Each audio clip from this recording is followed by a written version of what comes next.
حدیث نمبر 63۔ ایک بار ہم مسجد میں حضرت صلی اللہ علیہ وسلم کے ساتھ بیٹھے ہوئے تھے، اتنے میں ایک بزرگ شخص اونٹ پر سوار ہو کر آیا اور اونٹ کو مسجد میں بٹھا کر باندھ دیا۔ پھر پوچھنے لگا، بھائیو تم لوگوں میں محمد صلی اللہ علیہ وسلم کون سے ہیں؟ حضرت صلی اللہ علیہ وسلم اس وقت لوگوں میں تکیہ لگائے بیٹھے ہوئے تھے۔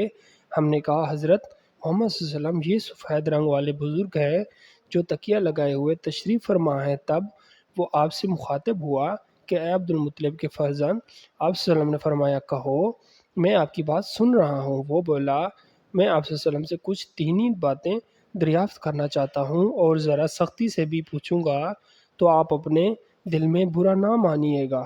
آپ صلی اللہ علیہ وسلم نے فرمایا، نہیں، جو تمہارا دل چاہے پوچھو۔ تب اس نے کہا کہ میں آپ کو آپ کے رب اور اگلے لوگوں کے رب تبارک و تعالیٰ کی قسم دے کر پوچھتا ہوں، کیا آپ کو اللہ نے دنیا کے سب لوگوں کی طرف رسول بنا کر بھیجا ہے؟ آپ صلی اللہ علیہ وسلم نے فرمایا، ہاں یا میرے اللہ۔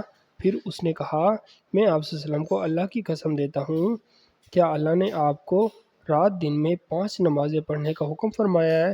آپ صلی اللہ علیہ وسلم نے فرمایا، ہاں یا میرے اللہ۔ پھر کہنے لگا، میں آپ کو اللہ کی قسم دے کر پوچھتا ہوں کہ کیا اللہ نے آپ کو یہ حکم دیا ہے کہ سال بھر میں اس مہینہ رمضان کے روزے رکھو؟ آپ صلی اللہ علیہ وسلم نے فرمایا، ہاں یا میرے اللہ۔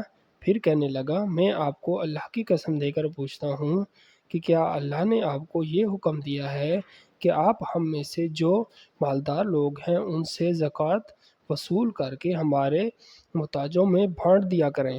حضرت صلی اللہ علیہ وسلم نے فرمایا، ہاں یا میرے اللہ۔ تب وہ شخص کہنے لگا، جو حکم آپ صلی اللہ علیہ وسلم اللہ کے پاس سے لائے ہیں میں ان پر ایمان لایا، اور میں اپنی قوم کے لوگوں کا جو یہاں نہیں آئے ہیں بھیجا ہوا تحقیق حال کے لیے آیا ہوں۔ میرا نام زمام بن سلبہ ہے، میں بنی سعید بن بکر کے خاندان سے ہوں۔ اس حدیث کو لیث کی طرح موسیٰ اور علی بن عبد الحمید نے سلمان سے روایت کیا، انہوں نے ثابت سے، انہوں نے انس سے، انہوں نے یہی مضمون حضرت صلی اللہ علیہ وسلم سے نقل کیا ہے۔